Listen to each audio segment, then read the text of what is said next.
Welcome to the Artist Academy podcast, a place where we focus on the business side of art to help you attract more customers, increase profits, and ultimately live a life of creativity and financial freedom. I'm your host, Andrea Earhart, and happy May Mural Month. I had to end this month with a chapter from my book, Mural Money, all about how to start and grow your mural business from the ground up. Extremely fitting to this month's mural theme, right? Well, this is a snippet of chapter 7 out of my book that explains how I leveraged the power of a small city to create a name for myself, because I used to think that I needed to travel outside of small town Springfield, Missouri to find work, like to Miami or LA or all those artsy places, or really just anywhere else than small town Midwest. And I used to tell myself that well-paid jobs weren't possible in my area, and I was wrong. And I'm so glad I figured it out before moving across the country. So this chapter is completely devoted to the idea of becoming the go-to artist in whatever area you live in, but specifically small town America. And if you like this sneak peek chapter of my book, Mural Money, then I highly encourage you to get the audio version of the full book with over 15 hours of listening inspiration, because I'm currently running a special for just $17 for the audio version. That comes with a bunch of extras like my art supply list, my pricing guide, my recommended book and podcast list, and so much more. I filled this book with tips from my journey of building a profitable mural career. Plus, I've included the best of the best advice from guests that I've interviewed on this podcast throughout the last several years.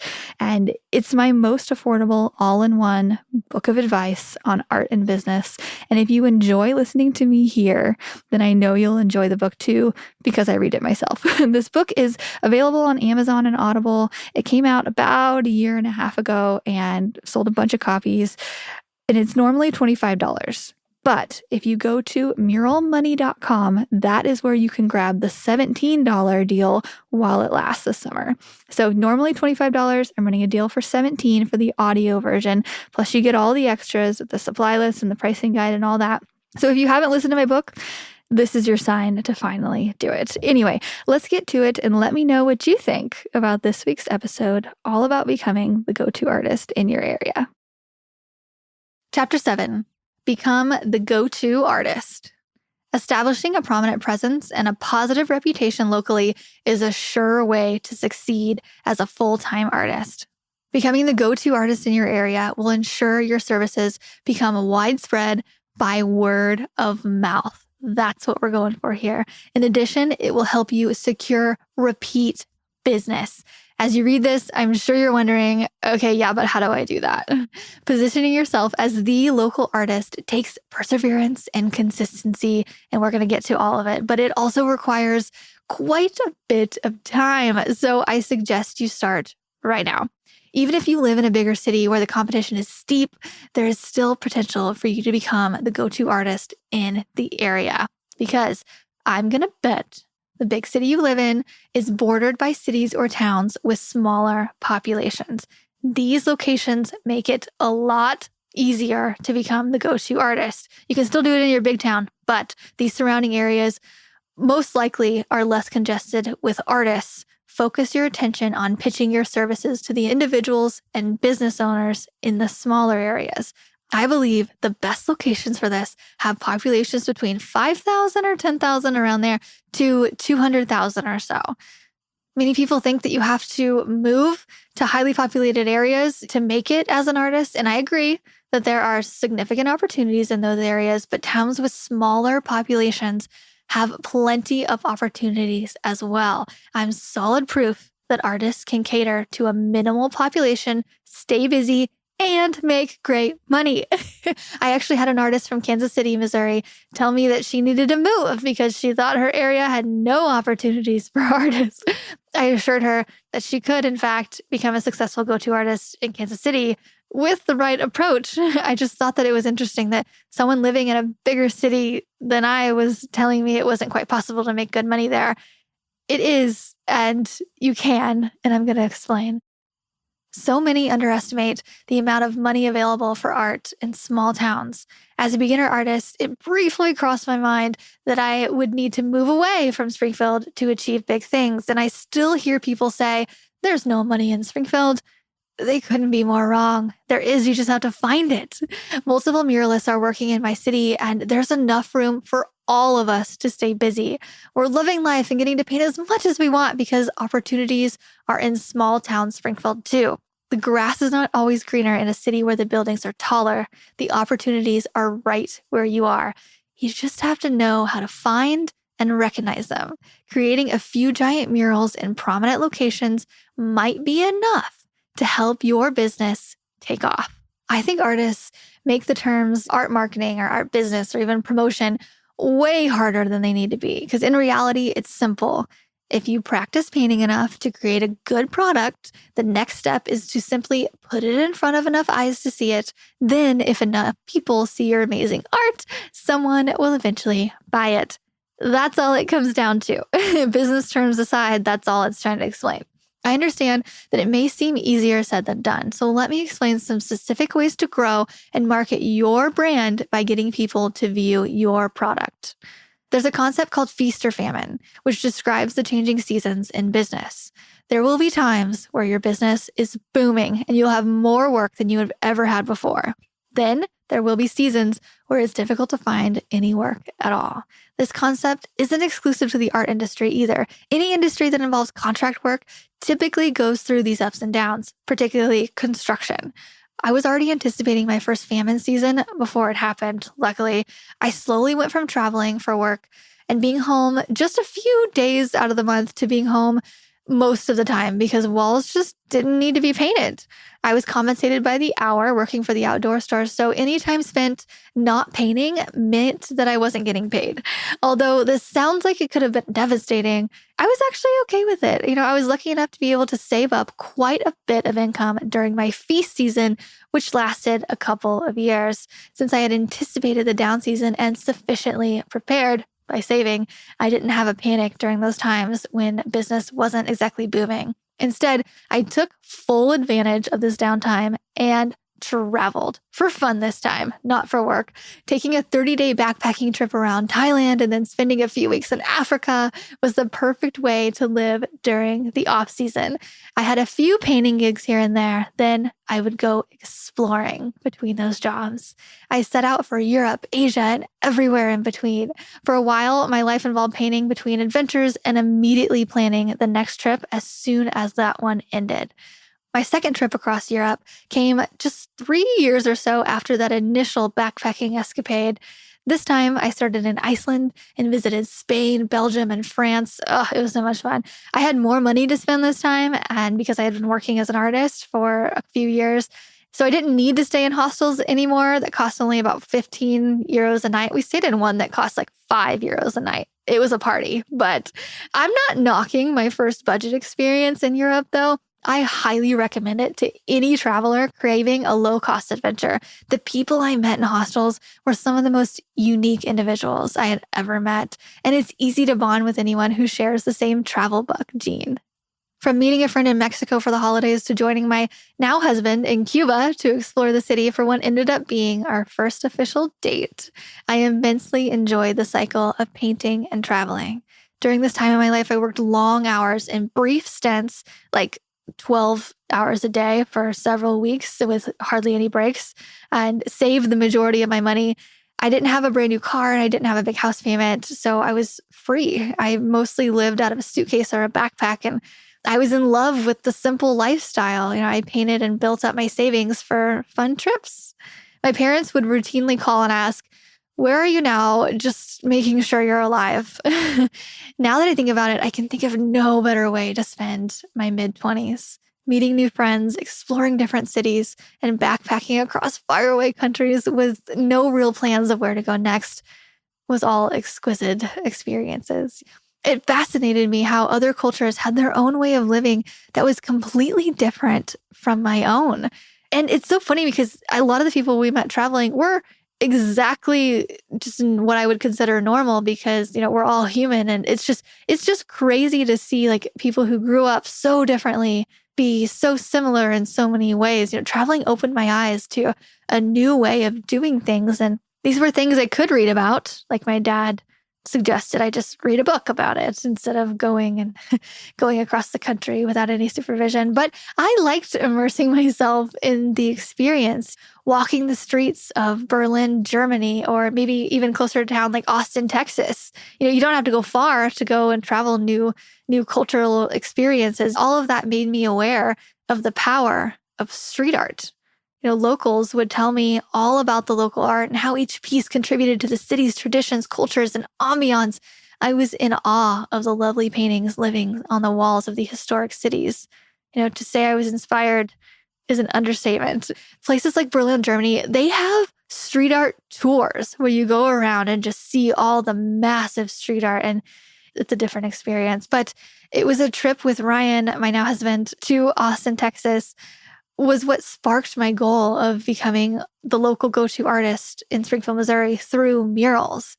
The original intent of the trip was for Ryan to show me where he went to college at the University of Texas.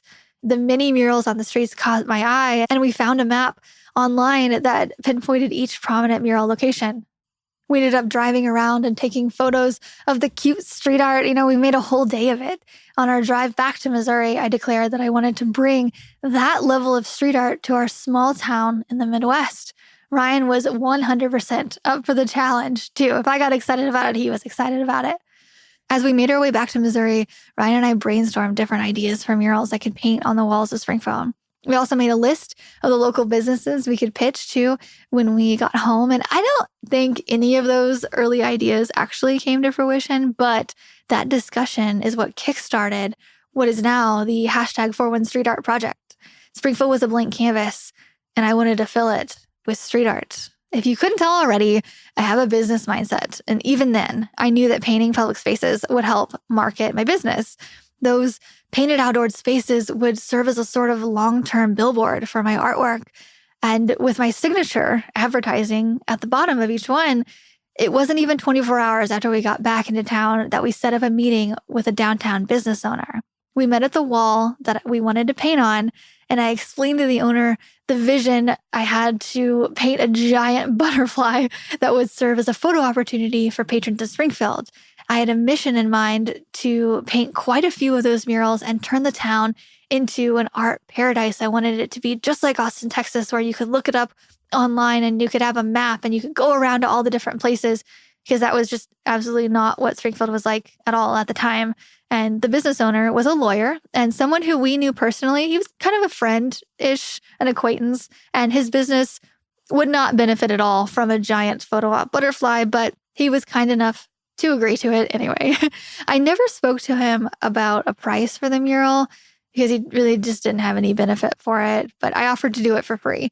From the look on his face, I could tell that the business owner was uneasy about allowing some girl to paint butterfly wings on his clean wall, but finally, a little hesitant and a bit curious, he agreed to let me do it. I didn't waste any time getting started. The next day, I began to work on what is now one of my most famous murals. It took me 12 hours to paint that first set of monarch butterfly wings, and I had no idea how much attention they would eventually attract. Those giant wings spread my name across town and eventually further than I had ever expected. Of course, I had hoped that people would like it and even stop by to pose for a picture. I had hoped that the word would spread. However, the positive reaction to the mural was beyond what any of us had hoped for. Now, to this day, we joke that you're not a real Springfield sorority girl unless you have had your picture taken with the butterfly wings downtown. I hear that my mural even shows up in profile pictures on Tinder or other dating websites, and it's been featured in local magazines, and most people know what, quote, the butterfly downtown, quote, is. That first outdoor mural has served as a billboard for my art, and it started a domino effect of me booking more and more jobs and creating a local name for myself. Since that first set of butterfly wings, I have painted similar sets of wings throughout the United States and even across the seas. My butterfly wings appear in countries such as Iceland, Thailand, New Zealand, Aruba, and even South Africa. I painted most of them as just volunteer projects to help spread awareness of my brand. I like to think of the concept as the butterfly wings was a self-made type of luck that came from thinking outside the box and recognizing a void that needed to be filled. I would not have recognized that void if it were not for my extensive travels to other countries where I observed the artwork of different cultures. Viewing artwork that was different from what I was exposed to daily opened my eyes to the possibilities. Previously, there was an open need for photo op artwork in the Midwest, or so I thought so, which is what made my butterfly wing mural become so popular so quickly. It has since been copied multiple times, and similar murals have gone up in my area, but none have surpassed the popularity of the monarch. I often joke that I am just trying to one-up myself and create something more viral than that dang butterfly. It had to have been the first one, right? Like I'm just trying to constantly outdo myself from that first street art piece. I'm constantly on the lookout and exploring to uncover more of those rare ideas for public projects needed in my area. Whether other artists aren't willing to jump through the necessary hoops to complete a project or my local area just hasn't caught on to a trend, I'm always searching for that next viral piece. One of the best strategies I use to this day is to pay attention to the busier, more congested parts of the world. What are they doing right now? What types of art are trending in those areas? What businesses are trending? Those trends that come from the more populated areas of the world tend to eventually trickle down to small places in the Midwest. If we catch those ideas in time, we can capitalize on the possibilities by bringing those trends to our local areas. Butterfly wings were not a brand new concept to the world. They were brand new to the Midwest, though. Nobody in my small town had ever seen anything like that unless they traveled outside of the city. So I filled that void. To this day, I get tagged in images of people finding the wings for the very first time. They'll continue to fly still. The butterfly wings were a mutually beneficial project for myself and the public. I have created that original set of wings in many variations and many different places. Although I think it is worthwhile to search for innovative new projects, there is magic in finding something that people love and then just recreating it over and over again in new ways. Instead of creating one set of butterfly wings and stopping, I used that same idea to paint more wings in multiple variations in multiple locations. With each set of butterfly wings I painted, whether it was at our local zoo or an entirely different country, I made sure each pair looked slightly different than the others. They all include the signature tiny little butterflies fluttering up from the edges as well to kind of make them all similar in a way. But each butterfly mural was tagged with the relevant hashtag 417 street art if painted locally, or hashtag worldwide wings if painted globally. I had the vision to create more than just wings, and I wanted everything to be connected online where people could find my next new mural and take pictures with it. And that's precisely what started happening. I would paint mural after mural and post it online to let everybody know. And finally, it got to the point where people would follow the hashtag 417 street art with the goal of being the first person to take a picture with my next artwork. There was very little art in Springfield at the time, and so the public was excited to see the walls slowly fill with color. On the other hand, there were a lot of people who were not accustomed to the idea of street art quite yet. As a big fish in a small pond, I quickly learned that educating the public fish was going to be a task. Every time I mentioned the word street art, people would look at me with confusion and a hint of disgust. To them, street art qualified as graffiti, and graffiti equaled vandalism.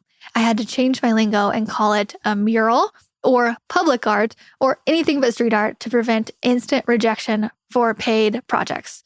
On top of that, people were not accustomed to spending money on this type of thing and didn't see the value right away. I had to work to change their perspective on it by showing them what benefits murals had around the city. Benefits like community pride, making the area more attractive and memorable, and increasing tourism and foot traffic to the downtown area.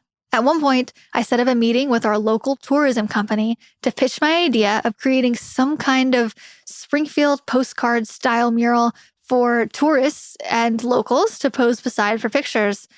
The tourism company was not interested, but I couldn't understand why, because I was so bought into the idea that murals would, in fact, increase our city's value, which would then increase tourism. After pitching to a few more locations, one finally agreed. I collaborated with our local Discovery Center to create the largest 417 street art piece yet, the Greetings from Springfield mural. It serves as a postcard-style backdrop for visitors and locals alike to share photos online as a way to display their community pride.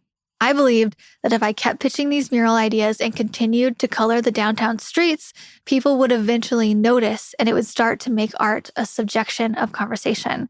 Locals seeing art as they go about their daily lives brings awareness to the artist community. This makes art more valuable. The value of art in a small pond of Springfield was low. I knew that continuing to paint public art would bring awareness and value to my own art brand. And if you're a small fish in a big pond, meaning you're a beginner artist in a big city, you likely already have an audience who sees the value in public art. And you're able to charge more too. Typically, I hear artists who live in big cities fret about the cost of living and high competition. To them, this equals more risk, which, they're not wrong. The barrier of entry is higher, and this makes their goals unreachable in their minds. The thing about living in a big pond is that the larger ponds are full of growth opportunity. There's a lot more walls and a lot more buyers who are willing and able to pay for your art there. The big-time muralists in the big ponds, they can't paint everything. Your buyers are likely accustomed to the idea of purchasing art, and they see art more often as well, and they know the costs associated with it. I'm not saying you have it easy either if you live in the bigger ponds. There are challenges wherever you're located, and there's no one location that's better than the other. Just think of your first public mural as a billboard. There are countless billboards between where I live in Springfield and the neighboring town of Branson, which is a little under an hour away. These billboards are advertising shows, restaurants, shops, and all of the things Branson, Missouri has to offer. However, nobody is slamming on their brakes on the highway to take selfies with those billboards and posting it online to promote that business. And for probably good reason, it's just not happening. And I bet those businesses are paying a pretty penny to have their billboards up there for so long. A mural, however, is a much less expensive billboard that people will promote for you. Whether you paint photo ops and leave a space for the viewer to interact with your art, or just aesthetically pleasing images that people like to take photos of, people will spread the word about your art. Understanding people, their habits, and what they like to do is part of marketing. Observe what people react well to. For example, people love to capture memories by taking photos of themselves, their friends, and their family. So by painting photo op murals, you are providing your audience with a pretty backdrop to help them elevate their image. As I said, my photo op butterfly wing mural was not a new concept at all, but it was new to my area. These types of interactive murals are popular across the world, and I know you could make it work for you too. I've seen multiple artists do it. Take my good friend and fellow artist, Samantha Cox, as an example. She was in a job she did not like in the slightest, so I repeatedly nudged her towards maybe the possibility of pursuing art full-time. After a little bit of convincing, she visited me several times on job sites. Samantha had some free time due to the COVID pandemic where she wasn't working as much, so she was able to come out with me, and I was able to teach her the basics and helped her build her confidence during this time together. She learned very quickly, and I could tell that she would thrive as an artist and be so much happier working for herself in a creative career. Eventually, together, we pitched a design for a giant mural in her hometown of Marshfield, Missouri. Not far away from Springfield, this town has an impressively low population of almost 8,000 people, which is much smaller than Springfield. So I helped her meet with the customer, and we decided on a location by the busy side of town and right next to a busy intersection. I also made sure she was set up and good to go to paint her first ever giant mural, basically by herself. Even though their budget for the mural was relatively low, I knew this location would get her a lot of attention and would be worth the effort. It took Samantha a few weeks to finish that big mural in Marshfield. The thing was massive. And this is also understandable because after all, it was her first mural. Her slower speed actually worked in her favor. The number of people who saw her paintings throughout those few weeks and came to speak to her was astounding. Needless to say, that first mural sparked her career as a muralist. Samantha has since worked hard on her own to create many murals in Marshfield and has grown to be the go-to artist in the area. See, murals still work for us long after we create them. Our artistic signatures live at the bottom of our murals, which means our brand gets exposure every time that piece of art is viewed. Every mural I paint, Samantha paints, you paint, will continue to serve as an advertisement for our artistic abilities. Obviously, painting one mural isn't like waving a magic wand and bibbidi-bobbidi-boo, you're the go-to artist in the area. She had to paint several after that initial one for people to start recognizing her as the local artist. That first mural started a chain reaction for other mural commissions that opened even more doors for her. It took Samantha a little over a year to get really busy with painting projects, but it skyrocketed once she gained momentum. She was booked out for over a month with inquiries coming in left and right, thanks to her added efforts on social media. From quitting her job to getting commissioned by Amazon, she's now in a job that fulfills her creativity and pays more than double what she made before. One summer, I created a mural in an even smaller town than Marshfield, and the same process happened again. I was commissioned to paint in Buffalo, Missouri on the square, and the phenomenon of the word of mouth on social media spread again.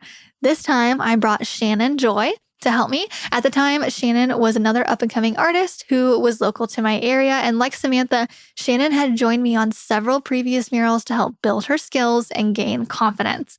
This time, I set her up to paint the majority of a giant logo, which was something I knew would take her many hours to complete. I warned her that many people would likely stop by and inquire about her services and to act on it.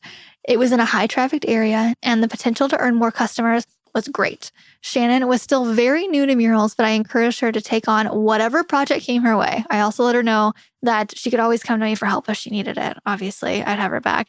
After 3 days of painting, Shannon gained 4 new jobs from simply painting in public. She has been back to paint in Buffalo many times since then on big projects. A couple weeks later, after that initial job, I received a text from Shannon that read, "Another mural job just finalized. One 4-day job will pay a full month of bills for me. Thank you so much for believing in me and giving me opportunities to learn and grow. You've absolutely changed my life." No, I'm not crying. You're crying. This is the power of it, though. Murals can do this. Everyone has to start somewhere. I helped Samantha and Shannon set up with their first big attention-grabbing murals to give them the jumpstart they needed to fast-track their careers as a muralist. Things started happening for them rather quickly because they had experience, photos to promote on social media, and the buzz of the town. They took the opportunity and combined it with their own efforts and hard work. As such, they have set themselves up as go-to artists in their area. Honestly, I helped them in part to test my own theory that these strategies could work for anyone. I wanted to see that it wasn't just something that worked for me. I also knew that they had the work ethic to take the opportunity further without my help. I knew I didn't need to hold their hand the entire time, just maybe a little bit in the beginning. If done correctly, it can work for you too. I'm giving you the formula to give yourself your own jumpstart. So go out there and kick over that first domino yourself. Thanks for listening to another episode of the Artist Academy podcast. I've been putting out at least one episode per week for more than 4 years on this podcast, and it's really cool to see those download numbers go up and up as time goes on. And that's because artists like you listen and share these episodes. So really, when I say thank you, I mean it. It's really cool to see progress along the way. And anyway, if you like this type of art and business content, then I highly encourage you to get the audio version of my book, Mural Money, with over 15 hours of listening inspiration. I'm currently running a special of just $17 for the audio version. You can go to muralmoney.com to find it. And that comes with a bunch of extras like my art supply list, my pricing guide, recommended book and podcast list, and so much more. I filled that book with tips from my art journey of building a profitable mural career. Plus, I've included the best of the best advice from guests I've interviewed on this podcast. It's the most affordable all-in-one book of advice on art and business that I have. And if you enjoy listening to me here, then I know you'll like the book too because I read it myself.